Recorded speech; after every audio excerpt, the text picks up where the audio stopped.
Kidlat News Updates.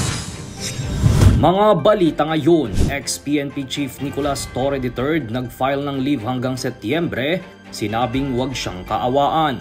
Isa patay, 2 sugatan nang sumalpok ang isang truck sa isang tindahan sa Laguna. 13 tripulanteng Pinoy sa lumubog na MSC Elsa 3 sa India nakabalik na ng bansa. Ako po si Cesar Soriano para ihatid ang nangungunang mga balita sa buong kapuluan ngayon.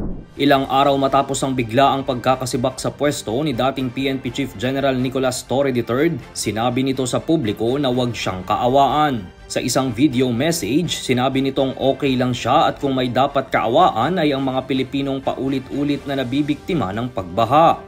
Sila ang tunay na nangangailangan ng tulong at kalinga sa panahon ngayon, sapagkat hindi naman sila ang dapat laging nagdudusa at naghihirap tuwing tagulan. Binigyang diin pa nito na sa kabila ng kanyang hindi inaasahang pagkakatanggal sa pwesto ay wala itong sama ng loob kay Pangulong Ferdinand Marcos Jr. Pulis pa rin naman ako, and I serve and I still continue to serve at the pleasure of the President and of our country.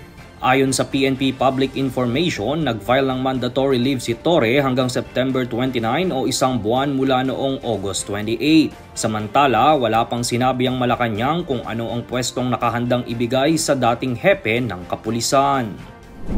Isang senior citizen ang patay habang 2 ang sugatan makaraang sumalpok sa isang tindahan ng isang truck sa bahagi ng Manila East Road ng Barangay Paagahan, Mabitak, Laguna kahapon ng umaga. Sa isang CCTV footage, makikitang tumalo ng driver ng truck matapos itong mawalan ng kontrol sa preno. Hindi na nakita sa video ang pagkakasalpok nito sa isang tindahan sa gilid ng kalsada kung saan kasalukuyan noong naglilinis ang isang matandang babae nang mangyari ang insidente. Dead on the spot ang lola habang isunugod naman sa ospital ang mga sugatang biktima. Patuloy pa rin ang investigasyon sa pangyayari habang inihahanda ang kaukulang kaso sa truck driver. Ligtas nang nakauwi sa bansa ang 13 tripulanteng Pinoy mula sa barkong MSC Elsa 3 na dumating sa NAIA Terminal 3 noong Miyerkules at Biyernes ng gabi.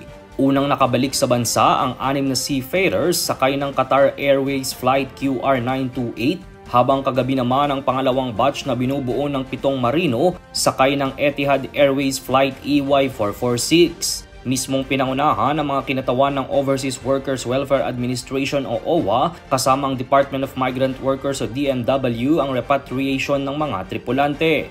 Makakatanggap ang mga ito ng financial, medical, immigration and transport assistance mula sa pamahalaan upang masiguro ang kanilang kaligtasan pabalik sa kani-kanilang mga pamilya.